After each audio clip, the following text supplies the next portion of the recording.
Dans cette vidéo, je vais partager 6 leçons tirées du livre intitulé « L'homme le plus riche de Babylone ». C'est l'un des livres financiers les plus célèbres et les plus anciens. Le livre raconte une histoire qui s'est passée à Babylone dans l'Antiquité. Le livre est écrit sous forme d'histoire. Pour résumer, un jeune homme demande à une personne riche de le guider et l'homme riche lui apprend lentement les règles de la richesse. La plupart des idées contenues dans le livre semblent relever du bon sens, mais cela ne veut pas dire que ce soit une pratique courante pour autant. Leçon numéro 1, payez-vous d'abord. Pour chaque tranche de 10 pièces que vous gagnez, donnez-vous d'abord une pièce. Quel que soit le montant que vous gagnez, mettez de côté au moins 10% de vos gains pour l'investissement avant de dépenser pour autre chose. On pourrait dire « tout ce que je gagne est à moi ». Eh bien, malheureusement, ce n'est pas le cas. Le gouvernement prend d'abord sa part, puis vous payez le loyer, l'assurance, etc. Dans le livre, il y a une analogie entre les dépenses et l'esclavagisme. C'est une façon très puissante de voir chaque dépense comme vous étant l'esclave de quelqu'un d'autre. Si je gagne 3 000 $ par mois et que je paie 1 000 $ de loyer, cela signifie que je suis esclave pendant 10 jours pour mon propriétaire, 2 jours pour ma compagnie d'assurance, 1 jour pour mon fournisseur d'accès Internet, etc. Et c'est ainsi que la plupart d'entre nous finissent par payer tous les autres, mais pas nous-mêmes. Certaines personnes qui regardent la vidéo diront que 10% c'est trop pour l'investissement. Si vous faites partie de ces personnes, imaginez alors le scénario suivant. Imaginons que vous alliez travailler demain et que votre patron vous dise que l'entreprise est dans une très mauvaise situation et qu'il doit vous licencier ou que vous acceptiez de travailler avec 10% de salaire en moins. Je suis sûre que vous serez très en colère, que vous vous plaindrez pendant un certain temps, mais vous ne quitterez pas votre emploi. Au bout d'un certain temps, vous vous adapterez à la nouvelle situation et vous ne ressentirez même pas la différence de qualité de vie. Je pense personnellement que vous ne devez pas commencer avec 10%. Vous pouvez même commencer avec 3 ou 5%. L'important est de commencer avec un certain montant pour que vous commenciez à entraîner vos muscles d'épargne. Une autre analogie puissante est de voir chaque dollar ou peso que vous économisez et investissez comme un nouveau soldat que vous ajoutez à votre armée et qui va se battre jour et nuit sans relâche pour capturer un autre soldat pour travailler pour vous. Et ce soldat, nouvellement capturé, va également se battre pour capturer un autre soldat. Ce processus se poursuivra. Mais si vous commencez à dépenser, vous commencerez alors à tuer vos propres soldats. Je voudrais maintenant vous donner mon avis sur cette leçon, car c'est l'idée centrale de ce livre. De nombreuses personnes qui lisent le livre commencent à économiser 10% et à investir à long terme, et comptent sur cette stratégie pour s'enrichir. J'ai fait la même chose moi-même, mais j'ai ensuite arrêté et voici la raison. Lorsque vous investissez dans l'intérêt composé à long terme, il faut beaucoup de temps pour voir le résultat et la plupart des résultats arrivent dans la dernière étape de votre vie, lorsque vous êtes déjà vieux. Par exemple, si vous investissez 100 000 $ avec 10% pendant 40 ans, vos gains finaux seront de 4,2 millions, ce qui semble formidable. Mais ce que la plupart des gens ne réalisent pas, c'est qu'après 30 ans, vos gains ne sont que de 1,7 million. Après 20 ans, ils sont de 672 000. Si tout va bien, oui, vous pouvez gagner beaucoup d'argent en vous appuyant sur les intérêts composés et en investissant à long terme. Mais voici la grande question. Voulez-vous vraiment être riche à 65 ans? Voulez-vous conduire la voiture de vos rêves à 65 ans? Je ne vous connais pas, mais je ne le veux pas. Je veux profiter de la vie quand je suis jeune, quand il y a de l'énergie en moi. Je ne dis pas qu'économiser 10% et investir à long terme ne fonctionne pas. Non, ça marche et pour beaucoup de gens, c'est un excellent moyen. Mais si vous êtes jeune et que vous voulez vous enrichir pendant que vous êtes jeune, alors économiser 10% et investir à long terme n'est peut-être pas une bonne façon de faire. C'est la raison pour laquelle j'ai arrêté d'investir à long terme et j'ai commencé à placer mes 10% d'économie dans des opportunités commerciales. Leçon numéro 2. Ne prenez conseil qu'auprès de personnes compétentes dans ce domaine. Le livre illustre ce point par une histoire où le personnage principal investit son argent auprès de marchands de bijoux étrangers qui promettent de rapporter des bijoux rares à bas prix. Il a été escroqué et a reçu de faux bijoux. Si vous me le demandez, je dirais qu'il ne suffit pas de se fier aux experts. Vous devez comprendre le secteur et faire vos propres recherches avant de rencontrer un expert. Mon expérience m'a appris 3 grandes leçons sur les experts, surtout dans le domaine financier. Premièrement, les experts sont les personnes qui sont engagées par l'entreprise et qui sont payées par celle-ci. Donc, quel intérêt vont-ils défendre? Le mien ou celui de la société qui paie leur salaire? Je suis donc généralement sceptique quant à ce qu'ils m'offrent, parce que ce qu'ils offrent est généralement dans l'intérêt de la société et non dans le mien.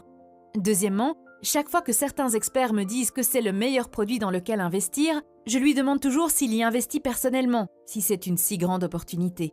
La plupart du temps, ce que je constate, c'est qu'il essaie de vendre quelque chose qu'il ne mange pas lui-même. Les meilleures opportunités d'investissement ne nécessitent pas de publicité sur une brochure. En fait, les meilleures opportunités d'investissement ne sortent même pas de la salle des bureaux. Elles sont consommées en interne.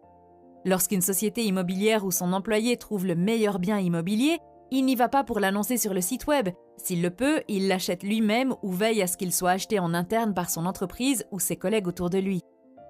Ma troisième leçon avec les experts concerne les frais. Les frais sont les tueurs de vos gains, surtout à long terme. Cependant, la plupart du temps, les frais sont présentés comme un point mineur. Mais laissez-moi vous donner un exemple et vous verrez que les frais de 1% font une énorme différence sur le long terme. Imaginons que votre grand-mère vous donne à vous et à votre frère 100 000 $ chacun en cadeau. Vous pensez tous les deux que vous êtes jeunes et que vous n'avez pas besoin de cet argent maintenant. Alors, vous décidez de l'investir à long terme. Votre frère fait des recherches et trouve une entreprise qui demande 1% de frais et paie 11% d'intérêt. Mais vous ne faites pas de recherche et vous investissez dans une entreprise qui demande 2% de frais et paie également 11% d'intérêt. Passons rapidement à 30 ans et voyons comment une différence de 1% dans les frais influe sur vos revenus. Après 30 ans, les revenus totaux de votre frère seront d'environ 1 744 000 $, mais vos revenus seront de 1 326 000 $. Comme vous pouvez le voir, tout est identique. Seule une différence de 1% dans les frais entraîne une baisse de revenus de 418 000 $ par rapport à votre frère. En d'autres termes, vous perdez 23,9% de vos revenus à cause d'une différence de 1% dans les frais. Leçon numéro 3. Les gens qui agissent ont plus de chance parce qu'ils créent leur propre chance. La chance prend souvent la forme d'une opportunité que vous devez saisir au bon moment. Les hommes d'action, qui sont prompts à saisir les opportunités et en tirer le meilleur parti, sont ceux qui ont de la chance. La procrastination lors de la prise de décision n'entraîne que des regrets. Les procrastinateurs et les exécutants sont confrontés au même nombre d'opportunités.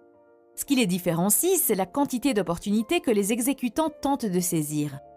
Au moment où la différence entre les deux s'accentue et où le procrastinateur commence à penser que l'auteur a eu de la chance, qu'il est né dans la bonne famille, qu'il a le bon bagage génétique, etc.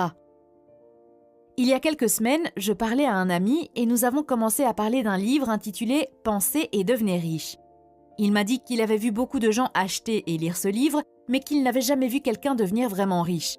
Il essayait de prouver que les idées contenues dans ce livre ne fonctionnent pas, ce que je ne partage pas. Je crois fermement que les gens ne deviennent pas riches parce qu'ils n'agissent pas. Ils lisent le livre, commencent à dire quelques affirmations, à se fixer des objectifs, à visualiser, et c'est tout ce qu'ils font. Ils ne prennent pas de fichues mesures. Ils veulent gagner 1 million de $ à la loterie, mais ils n'agissent même pas et n'achètent pas de billets de loterie. En fait, je n'ai jamais acheté de billets de loterie de ma vie. Mais même si votre objectif est de gagner à la loterie, il faut faire quelque chose, c'est-à-dire au moins acheter un billet de loterie. Beaucoup de gens croient que s'ils se représentent constamment une vie riche, l'argent apparaîtra comme par magie sur le pas de leur porte, et que si cela n'arrive pas, ils disent que penser et devenir riche est une connerie. Si vous voulez avoir de la chance, si vous voulez être riche, agissez. Leçon numéro 4, n'espérez pas recevoir une somme forfaitaire en espèces. Au lieu de cela, travaillez pour obtenir un flux de trésorerie constant. Beaucoup de gens souhaitent hériter de l'argent ou gagner à la loterie, mais toute somme forfaitaire que vous gagnez finira par être nulle et vous serez à nouveau ruiné. De nombreuses personnes qui reçoivent une somme forfaitaire dépensent la totalité de leur argent en un an. Vous avez probablement déjà vu des personnes qui suivent un régime strict et perdent beaucoup de kilos en peu de temps, mais au bout d'un certain temps, elles retrouvent leur forme et leur régime antérieur parce qu'elles n'ont pas développé les systèmes et les habitudes nécessaires. Le plus fou est que, généralement, les personnes qui s'enrichissent soudainement ne sont pas mieux loties que lorsqu'elles ont commencé. Leur mode, leur niveau de vie et tout le reste sont étonnamment les mêmes. Devenir riche, c'est comme apprendre à faire du vélo. Une fois que vous l'avez appris, vous ne l'oubliez jamais et personne ne peut vous l'enlever. Même après de nombreuses années, vous pouvez toujours en faire. Il y a quelques jours, j'écoutais un PDG qui disait « Vous pouvez nous enlever tout ce que nous avons maintenant et nous laisser sans rien au milieu de nulle part, et nous serons au même endroit après une courte période de temps. » J'ai vraiment aimé son attitude et je pense qu'elle explique bien le message principal de cette leçon. Leçon numéro 5. Investissez dans votre capacité à gagner plus. Qu'est-ce que cela signifie réellement ? Cela signifie que vous devriez consacrer votre temps à améliorer vos compétences, vos connaissances et votre capacité à gagner plus d'argent. Il s'agit là d'une des règles d'or, pourtant constamment négligée. La plupart des gens cessent d'apprendre une fois qu'ils ont terminé l'école. D'autres apprennent tout au long de leur vie. Jusqu'à leur mort, à disons 90 ans, ils continuent d'apprendre et de s'améliorer. Cela leur donne un énorme avantage sur la durée. Alors que le travailleur moyen rentre chez lui après le travail pour regarder la télévision et il ne fait rien pour s'améliorer. Leçon numéro 6. Vous perdrez de l'argent si vous laissez la cupidité obscurcir votre jugement. Il y a une différence entre avoir de grands rêves et laisser vos rêves et votre cupidité influencer vos décisions. Une fois que l'avidité prend le dessus, vous commencez à croire des choses irréalistes et à ignorer les faits. Vous voulez tellement que ce soit vrai que vous cessez de vous poser des questions. Des choses plus folles ont déjà été accomplies auparavant. Mais cela ne signifie pas que vous adhérez à la promesse de quelqu'un qui vous offre un rendement magique. C'est une arnaque. Si vous étudiez les investisseurs à succès comme Warren Buffett, vous verrez qu'ils sont très conservateurs dans leurs investissements. Ils préfèrent construire lentement plutôt que de se précipiter sur une opportunité risquée. C'était la première leçon. Si je devais résumer ce livre en 2 phrases, ce serait ceci. Premièrement, économisez et investissez 10% de ce que vous gagnez auprès de personnes et d'entreprises qui sont compétentes dans leur domaine afin de gagner plus d'argent. Deuxièmement, pensez à chaque dollar que vous gagnez en tant que travailleur qui travaille pour vous. Assurez-vous qu'il travaille pour vous faire gagner plus d'argent, et non moins. Enfin, en tant que lecteur, j'ai quelques commentaires à faire sur le livre lui-même et sur l'auteur. La langue dans laquelle ce livre est écrit donne parfois l'impression de lire un vieux livre religieux. Dans certains paragraphes, il semble également ennuyeux et difficile de comprendre ce que l'auteur essaie de dire. Maintenant, parlons de l'auteur. George Clason n'était pas l'une des personnes les plus riches de son époque, ce qui soulève un scepticisme sain et vous fait dire « qu'est-ce qui le rend crédible pour donner des conseils financiers ?» Après recherche, il s'avère que le livre n'a pas vraiment été écrit à l'époque où il a été présenté. En fait, George l'a écrit en 1926, quelques années après la Grande Dépression. Il n'y a pas beaucoup d'informations sur George Clason. Ce que je sais, c'est qu'il n'était pas l'une des personnes les plus riches de son époque, car des magnats du monde des affaires, comme Carnegie, Ford et Rockefeller, vivaient à son époque et vous savez probablement à quel point ils étaient riches. Malgré le scepticisme, cela ne signifie pas pour autant que ces principes sont erronés. D'après ce que j'ai vu, beaucoup d'autres millionnaires et milliardaires disent des choses similaires sur la création et la préservation des richesses. Lorsque vous lisez un livre, il est très important de différencier le message et le messager. L'auteur du livre est le messager, et ce qu'il dit est le message. Il y a plusieurs auteurs que je n'aime pas personnellement, mais ils ont des messages précieux, et j'essaie de ne pas mélanger le message et le messager. Parfois, les gens font des commentaires négatifs à mon égard, à l'égard de la chaîne ou de l'auteur, mais ils ne comprennent pas que je ne suis que le messager. Il est important de juger le